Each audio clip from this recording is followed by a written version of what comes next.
This program is presented by Birch Gold Group, the precious metal IRA specialists.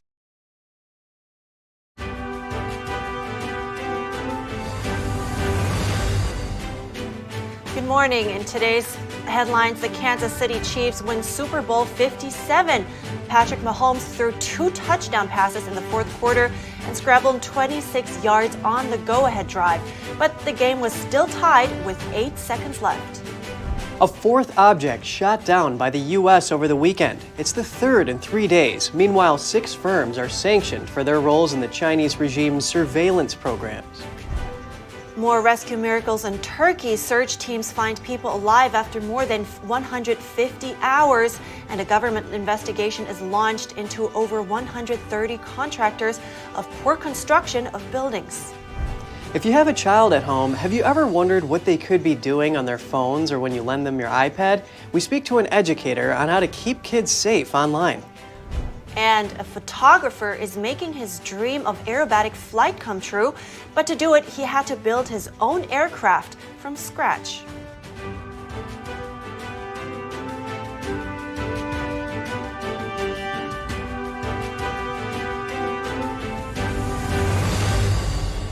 Good morning. Welcome to NTD. I'm Kevin Hogan. Good morning. I'm Evelyn Lee. Today's Monday, February 13th, and the U.S. military just shot down another unidentified object yesterday. The Pentagon says it was shaped like an octagon and flying over Lake Huron at around 20,000 feet. NTD's Jeremy Sandberg took a closer look at what U.S. officials say it's the fourth object shot down in 8 days. Pentagon officials say the object was first tracked near Montana on Saturday. U.S. Air Force General Glenn Van Herk says 2 F-15 fighter jets were scrambled when it approached the U.S. border from Canada. Van Herk is head of North American Aerospace Defense Command, or NORAD. He says pilots lost track of the object when night fell. It was shot down Sunday over Lake Huron on the U.S.-Canada border by a U.S. F-16 fighter jet after being tracked across Wisconsin.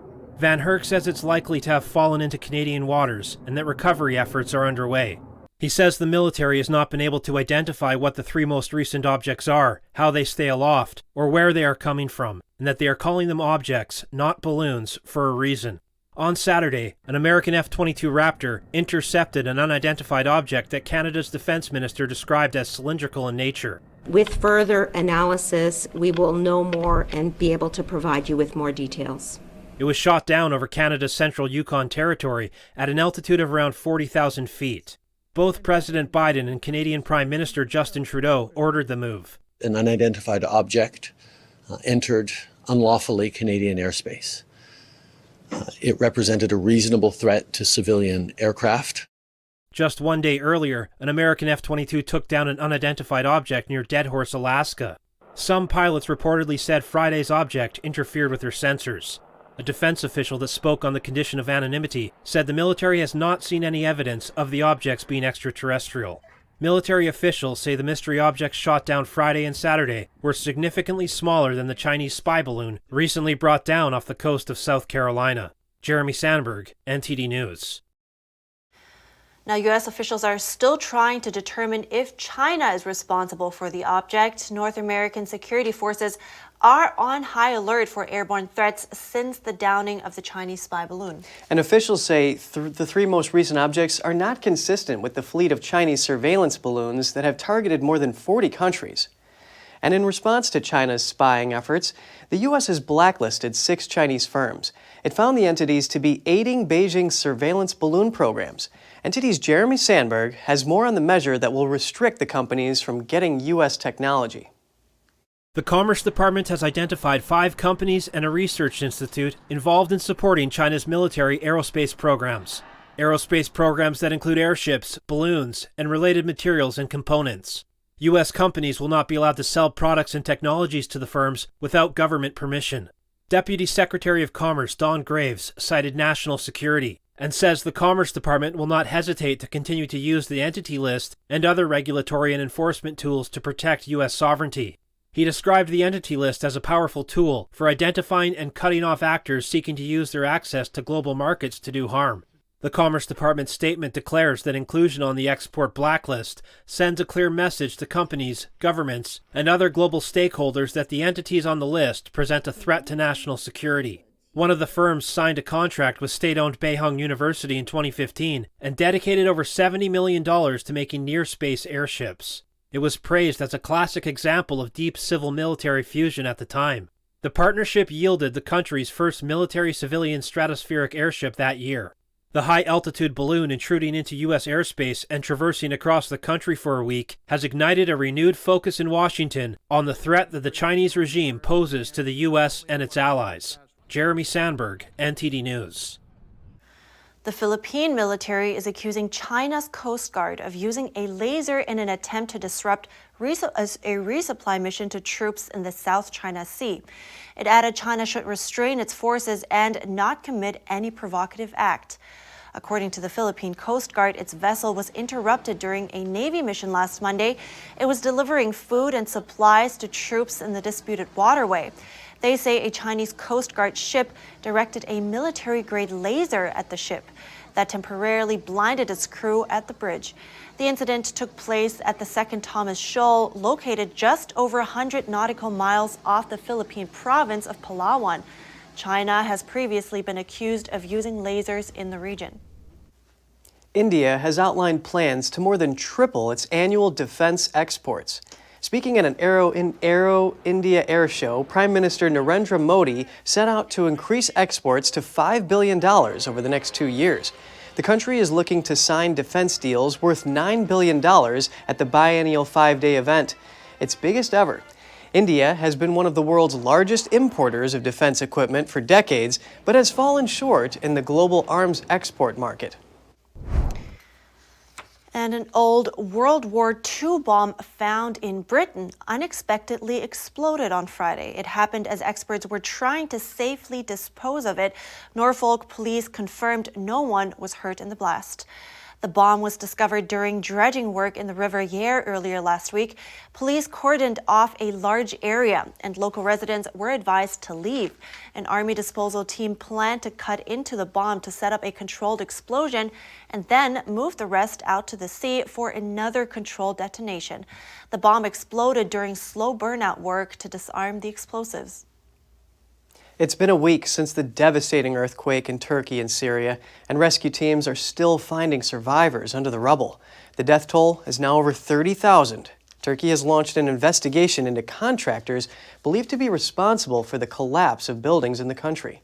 So far, over 100 individuals have been identified. NTD's Cost Temenes has the details. More people, many of them children, are still being pulled from the debris. The search for survivors is now in its 7th day, with the hope of finding more getting slimmer every day. The tragic earthquake has claimed over 30,000 lives. A little girl was saved in Hatay 150 hours after being buried. Also in Hatay, dramatic footage shows rescue workers pull out a 10-year-old girl and carry her away on a stretcher. A 44-year-old man in Kahramanmaraş was rescued after over 160 hours of being trapped, and firefighters rescued an 85-year-old from a collapsed building on Sunday. Entire towns and cities have been reduced to rubble. According to Turkish authorities, about 80,000 people have been hospitalized. More than 1 million are in temporary shelters. Turkey said on Sunday that a thorough investigation will be launched into anyone suspected of being responsible for the collapse of buildings. Turkey's construction codes, despite meeting current earthquake engineering standards on paper, are rarely enforced. Vice President Fuat Oktay said more than 130 suspects have so far been identified. The detention of over 100 suspects has been ordered. Arrests have already begun. Several contractors were arrested at Istanbul airport when trying to leave the country on Sunday. According to the Justice Ministry, 7 others were detained. Another 7 were barred from leaving Turkey. Cost Temenes, NTD News. And over in Germany, a big change is happening in Berlin. For the first time in 22 years, the conservative CDU party is coming into power. Though it's a regional election, it's a big blow to Chancellor Olaf Scholz's Social Democrat Party. NTD's Daniel Monahan has more on the results. An exit poll showed the conservative Christian Democrats, or CDU, at about 28% of the vote. That's about 10 percentage points more than in the 2021 election. A court ruled that election invalid due to irregularities. CDU frontrunner Kai Wegner had this to say about the victory. I'm a bit lost for words. It's phenomenal. And I can only say, Berlin chose change. Wegner added there was a clear mandate for his party to form a state government. The Social Democrats had been ruling the German capital in a coalition with the environmentalist Greens and hard-left Die Linke. They scored 18%. The Greens were also at 18%, and Die Linke came in at 13%. The vote could put left-wing Mayor Franziska Giffey out of office well before the end of her term. We didn't come in first place, and we don't know yet if it came in second. We must see very clearly that this result shows that Berliners are not satisfied with what's there now. Giffey says the CDU still needs a stable majority to govern the German capital. Meanwhile, the Green Party displayed satisfaction with the outcome. First of all, I'm totally relieved because we were able to at least maintain the very good result from last time, as it looks like. The September 2021 election was marred by irregularities and a repeat vote was ordered. Problems included long lines and voters receiving incorrect ballot cards. The CDU hopes the victory in Berlin will put some wind in their sails ahead of October's vote in Germany's financial capital, Frankfurt. A conservative premier risks losing office there to another Schultz ally. Daniel Monahan, NTD News. Patrick Mahomes proved why he's the NFL's most valuable player. The star quarterback shrugged off an ankle injury to lead the Kansas City Chiefs to a dramatic 38-35 win over the Philadelphia Eagles on Sunday. The win marks their second Super Bowl in 4 years. NTD's Daniel Monahan brings us more. Chiefs, Red Kingdom, let's go! Kansas City's hopes of returning home with the Lombardi Trophy looked bleak late in the opening half. Mahomes appeared to re-injure the right ankle that had been a major worry coming into the game. It felt great until I kind of rolled it a little bit. It didn't feel good, but I was going to leave it all out there, and I'm glad it was enough for the win. Grimacing in pain after a tackle, Mahomes hobbled off the field and slammed his helmet to the turf. The Chiefs headed into halftime trailing 24-14. Chiefs head coach Andy Reid was asked what he said to the team at halftime. It's just a matter of straightening out a couple things, and the guys always believe. They never don't believe. They always think they're in the game. When the teams returned after the break, a resilient Mahomes produced a heroic effort. He tossed 2 fourth-quarter touchdowns and engineered a final drive to set up Harrison Butker's 27-yard game-winning field goal with 8 seconds to play. Mahomes compared this Super Bowl win with his first victory in the big game. This one, you've dealt with failure. You understand how hard it is to get back on this stage. Kansas City fans reacted to the victory. The people here, the fans here, the people in the Midwest in Kansas City, I mean, you can't beat it. It's the greatest city in the world. It's the greatest team in the world. While this fan says Mahomes' one-legged performance has earned the quarterback a hallowed title. MVP, baby. MVP Pat. MVP Pat. That's all I got to say. If he's not the GOAT right now, the debate is over. The debate is over. One leg. Come on. A controversial holding call in the final minutes with the game all tied deprived fans of a final Hail Mary drive by Philadelphia. The penalty gave the Chiefs a first down and allowed Kansas City to milk out the clock. The Chiefs won the game on a close-range field goal. Daniel Monahan, NTD News. Coming up, if you have a child at home, have you ever wondered what they could be doing on their phones or when you lend them your iPad? We speak to an educator on how to keep kids safe online after the break.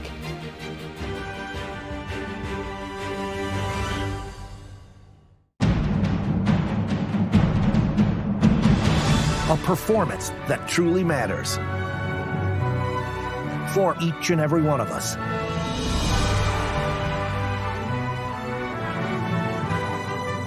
This is what you've been waiting for. See it at least once in your lifetime. Get tickets now at shenyun.com. This is Stephen K. Bannon. I urge you to protect your savings from inflation by diversifying into a physical gold IRA from Birch Gold Group. Simply text the word NTD to 989898 and you'll get a free info kit on gold IRAs explaining everything.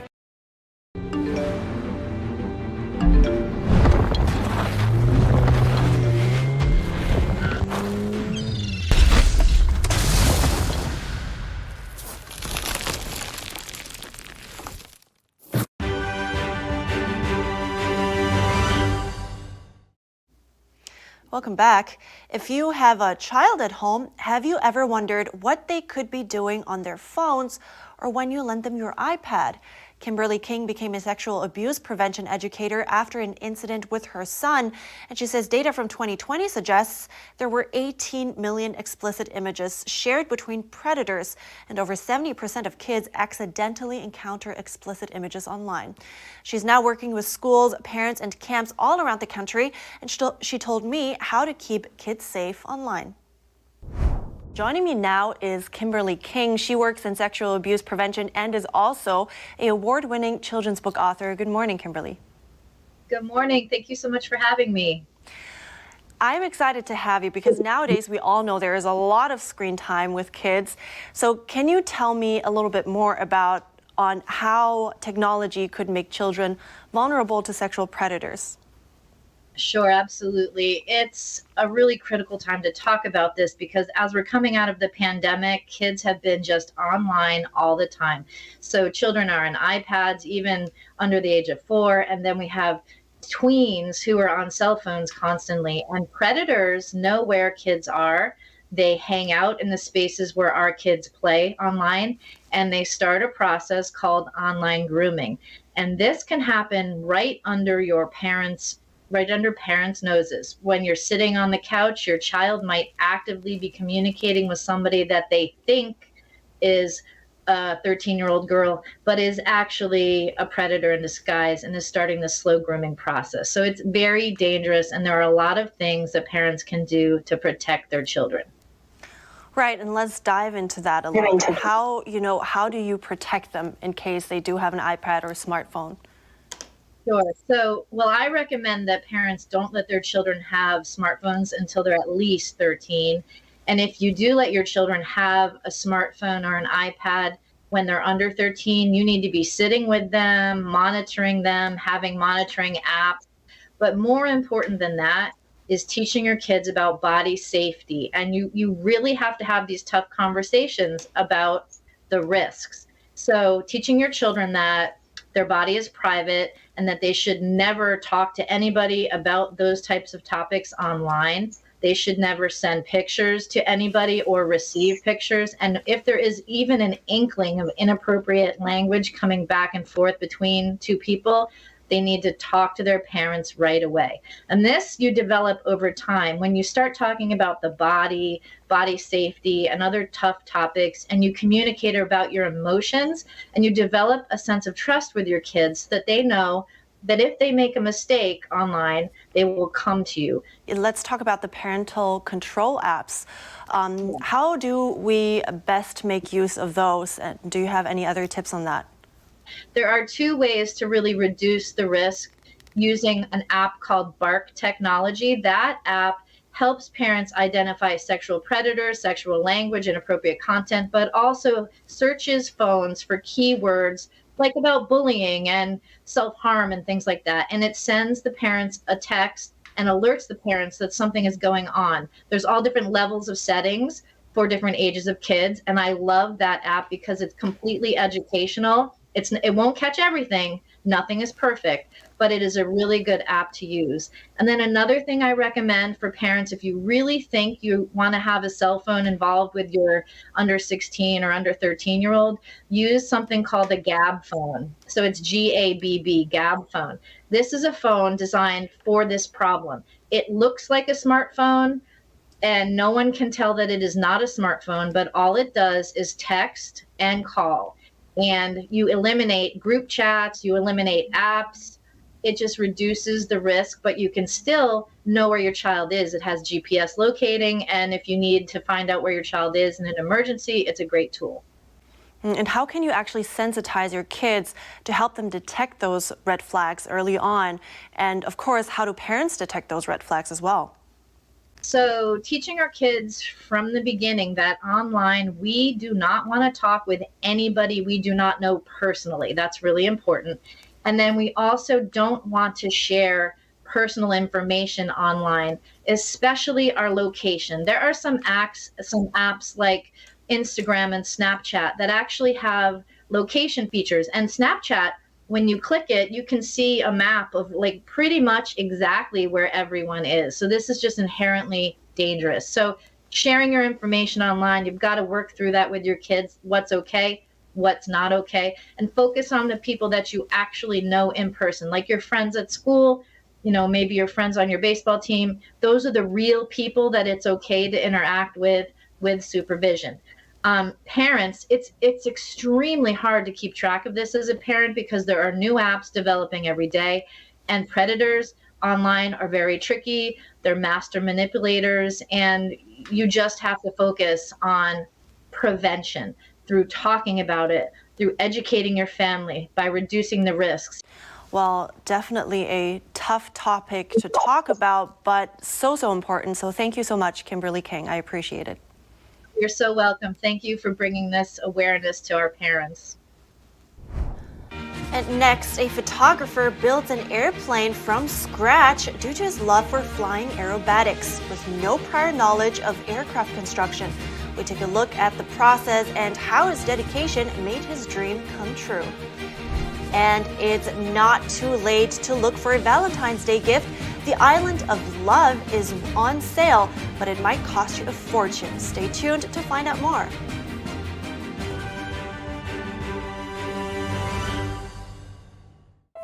The Fixture Pioneer, CGM. Professional AI intelligent fixtures.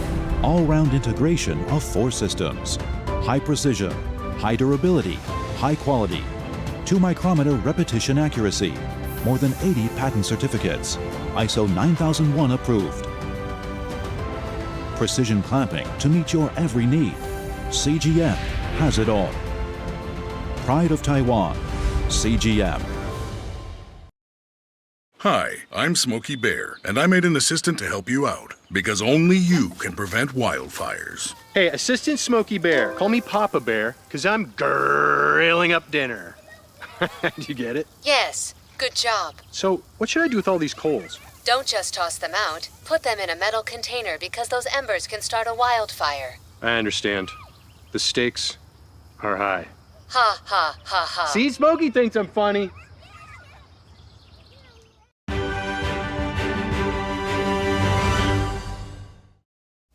Welcome back. Many of us have dreams, but how hard do we try to make them come true? A photographer spent 3.5 years building an airplane entirely from scratch to make his dream of flying aerobatics come true. But he had no prior knowledge of airplane building. How did he do it? Let's take a look. 34-year-old Roy Ben Anat from Israel has dreamed of aerobatics since he was a teenager. So he decided to make his dream come true in 2019. But Anat couldn't afford a $500,000 airplane, so the only viable option was to build one from scratch. I'm not a mechanic or engineer, so there are a lot of challenges. Anat had to learn everything about building a plane. Luckily, he found a worldwide community of airplane enthusiasts on the internet. He learned from them about fabricating parts, assembling engine components, and calibrating instruments. If you don't have any knowledge, you can learn everything if you really want it. And there are people everywhere that will be happy to help you and assist you. In addition to building the airplane, test flights are needed to ensure the airplane was built to specifications. The 7 days of training in England was mentally, physically very, very challenging to me, the preparation for the first flight. Additionally, the construction of the airplane requires more than one person, so he enlisted the help of his father, Aloof. Aloof is an amateur carpenter and a pilot who flies ultralight-powered hang gliders. The pair collaborated on every task, except the build plan, overall strategy, and fitting of composite parts. He gave me the credit to manage everything, to get the decision. He told me his opinion, but if I didn't took his opinion, we didn't fight about it, and it was very fun. During the COVID pandemic, production was halted due to a lack of parts, supply, and funding. But he finally completed his first test flight on August 11th, 2022. He spent about $112,000, saving a few $100,000 on the cost of a new plane. Anat says the project taught him a lot about himself. First, my capabilities of learning something new and managing project and handle with this project while I'm working in my business, and also I need to combine it with my private life, family. Anat shared his advice about making dreams into realities. Don't be afraid to start, and once you have momentum, don't lose the momentum. Just push harder when you have the momentum. Anat also credited his wife for managing their aerial photography business while he worked on the project. He says building a team with loved ones and a supportive community is also critical to his success. Reporting by Angela Moy, NTD News. Awesome, and what a skill he gained. Oh, I know, and it really is about dedication as well to start and finish what he dreamed of. Hats off to him. Yeah, I think so, and it's probably because of that dedication that, money really wasn't an issue in the end for him. Yeah. Yeah, and moving on, a quick reminder to everyone, thank me later. Tomorrow is Valentine's Day, and if you don't have a plane to take your loved one for a spin, but maybe instead $14 million to spare, this is the gift for you. This beautiful heart-shaped island in the Pasman Channel is one of the most recognizable islands in Croatia. There are no hotels, villas, or restaurants on the island, but that doesn't stop a lot of top celebrities from coming every summer. Now, part of it is being offered to prospective buyers for development, and proceeds from the sale would be invested elsewhere in the local community. The island has an area of approximately 1.5 million square feet. Just over 430,000 square feet are up for sale, though. And the representative actually said that potential buyers are calling every day. Oh man, that's amazing. It sounds like a good investment. I wonder if the island's actually habitable. Well, apparently the island is now uninhabited, but in 2019, so not that long ago, scientists just then from the Department of Archaeology of Croatia's University of Zadar discovered traces of human habitation on that island dating back to 7,000 years ago. Oh, that's really interesting. Well, if someone buys it, I wonder if, maybe a little archaeology could be a couple's activity for fun. Oh yeah, great idea. All right, that's it for today. Write us at goodmorning@ntd.com. Thanks for watching. I'm Evelyn Lee. And I'm Kevin Hogan.